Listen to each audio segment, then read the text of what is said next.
Hello everyone, আসসালামু আলাইকুম। কেমন আছেন সবাই? আশা করি যে যেখান থেকে দেখছেন সবাই ভালো আছেন। আমরাও ভালো আছি আলহামদুলিল্লাহ। দেখতে দেখতে ঈদ তো একদমই চলে এসেছে।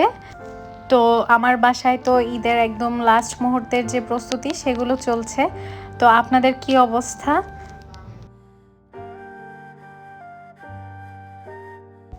যেহেতু ঈদের দিন কম বেশি কয়েকজন মানুষ আসা যাওয়া করে বাসায়, তো সেই জন্য ভাবলাম যে একটু ড্রয়িং রুমটাকে সুন্দর করে গুছিয়ে রাখি। গাছগুলোকে আমি বারান্দা থেকে এনে ড্রয়িং রুমে সাজাচ্ছি। তো দেখছি কিভাবে রাখলে ভালো লাগবে, তো ওইভাবেই রাখার চেষ্টা করছি। তো এই গাছটা রাখার সময় আমি বুঝতে পারছিলাম না যে এটাকে একটু উঁচু করে রাখবো কিনা। তো পরে আমি ডিসাইড করলাম যে না, গাছটাকে আসলে নিচু করে রাখলেই দেখতে ভালো লাগছে।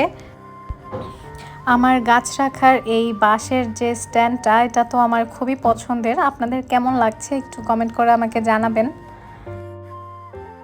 আমার এই গাছের স্ট্যান্ডটাতে সবসময় আমি এই মানি প্ল্যান্ট গাছের টবটা রাখি। তো এটাতে একটা পাতা নষ্ট হয়ে গিয়েছে, সেটা একটু ক্লিন করে নিলাম। আর এই তো দেখতে এরকম লাগছে। তো দুইটা তাকে তো আমি গাছ রেখেছি, এখন হচ্ছে নিচের পোর্শনে কি রাখবো সেটা একটু চিন্তায় আছি। কারণ বেশ কিছুদিন যাবৎ আমার অনেকগুলো গাছই নষ্ট হয়ে গিয়েছে। তো আমি নতুন করে এই গাছটা বারান্দা থেকে নিয়ে আসলাম, যে এখানে রেখে দেখি যে দেখতে কেমন লাগে।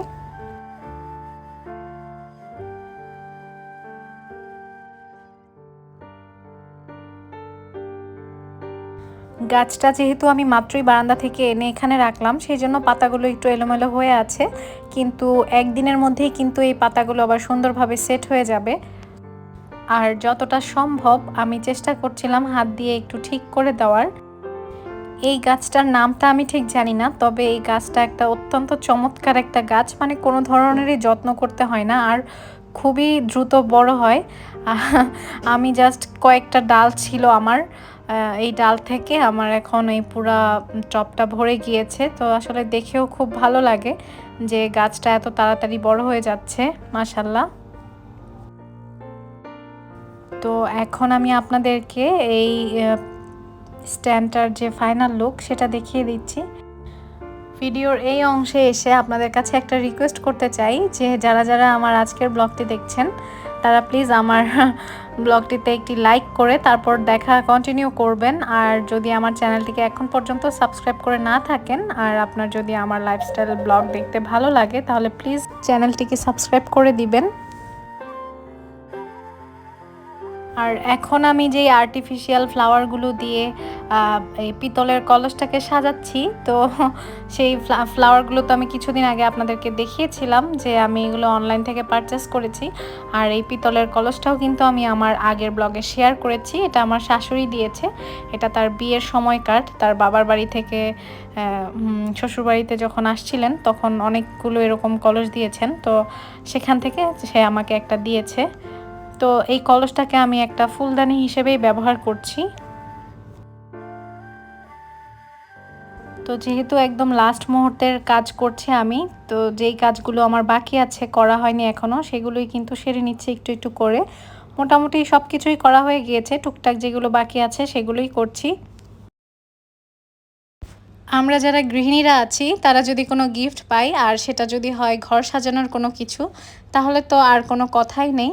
এই যে আমি এখন যে এই ফুলদানিটাকে মুছছি, তো এটা হচ্ছে গিফট পেয়েছিলাম। আর এটা যেহেতু কাচের, তো সেজন্য আর কি নিচে রেখে ইউজ করতে পারি না, কারণ যেহেতু ছোট বাচ্চা আছে তো সে যে কোনো সময় ফেলে ভেঙে ফেলবে, এর জন্য একটু উপরেই উঠিয়ে রাখি সব সময়।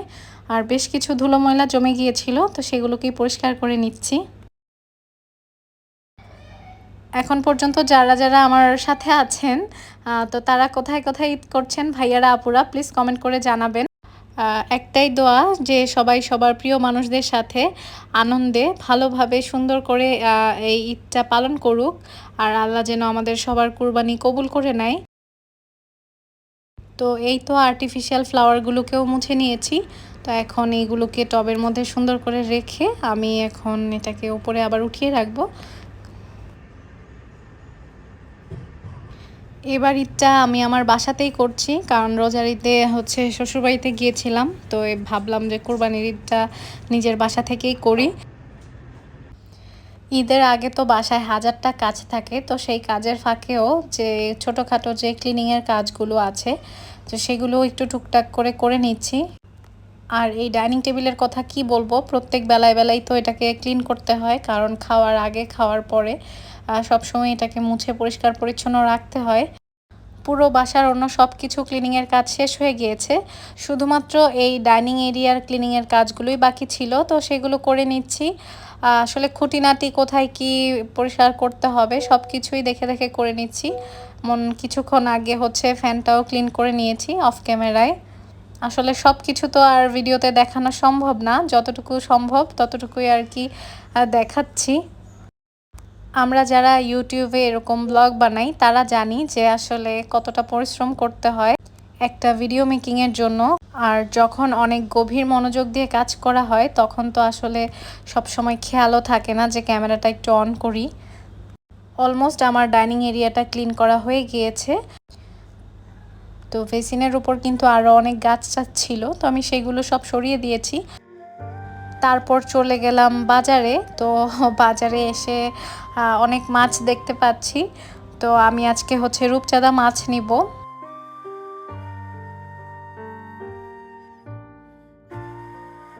তো কি কি বাজার করেছি সেগুলো তো অবশ্যই আপনাদের সাথে শেয়ার করব বাসায় গিয়ে, যেহেতু একদমই লাস্ট মুহূর্তের বাজার।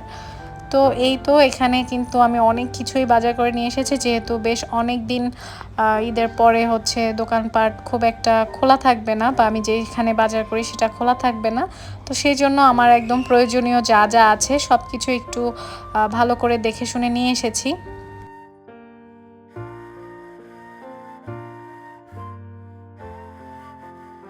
আর কুরবানির মাংস রাখার জন্য আমি এই জিপলক যে ব্যাগগুলো আছে সেগুলো হচ্ছে কিনে নিয়ে এসেছি।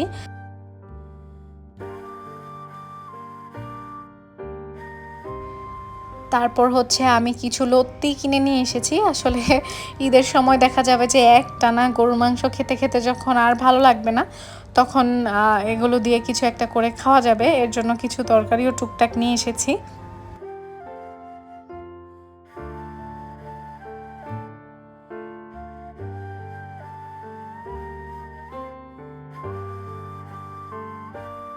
আর এই বর্ষাকাল আসলেই আদার যে এরকম চেহারা হয় কি আর বলবো, মানে কিনতে ইচ্ছা করে না, কিন্তু না কিনেও উপায় থাকে না। তো অনেক খুঁজে টুজে কিছু আদা কিনে নিয়ে এসেছি, একটু ভালো খারাপ মিলেই আছে আর কি।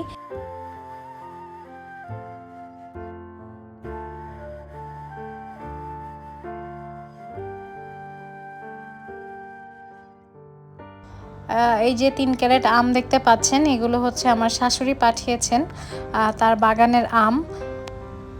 তো এখন হচ্ছে আমি আর আম্মু মিলে সেগুলোকে হচ্ছে বক্স থেকে বের করছি।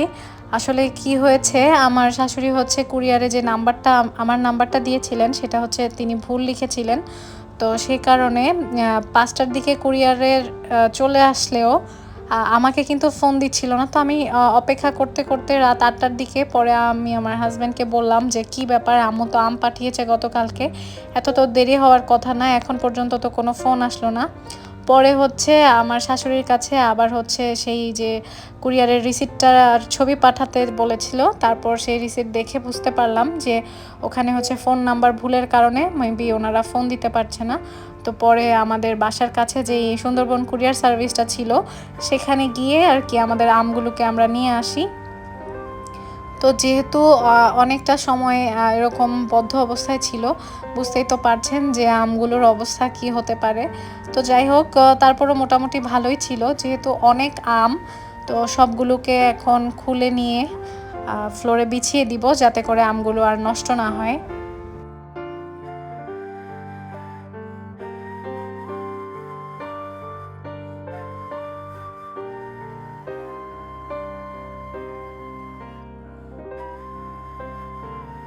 আর আমগুলো যেহেতু অনেক গরম হয়েছিল, তো সেগুলোকে ফ্লোরের মধ্যে পেপার বিছিয়ে ছড়িয়ে দিচ্ছিলাম। তো তো যেহেতু অনেক আম একসাথে এসেছে, তো হ্যাঁ, আমরা কিন্তু প্রত্যেকবারই আমাদের যারা আশেপাশে প্রতিবেশীরা আছেন কিংবা পরিচিত বন্ধু বান্ধব যারাই আছেন তাদেরকে কিন্তু পাঠাই। আর হচ্ছে দেখা যায় যে আত্মীয় স্বজনরা যেহেতু একটু দূরে দূরে থাকে, তাদেরকে চাইলেও দিতে পারি না। যারা যারা এতক্ষণ ধরে আমার আজকের ব্লগটি দেখেছেন তাদেরকে অসংখ্য ধন্যবাদ। তো আজকে এখানেই বিদায় নিচ্ছি, পরবর্তী ব্লগ দেখার আমন্ত্রণ জানিয়ে এবং সুন্দর মতো ঈদ করার জন্য শুভকামনা রেখে এখান থেকে আমি আজকে বিদায় নিচ্ছি। আল্লাহ হাফেজ।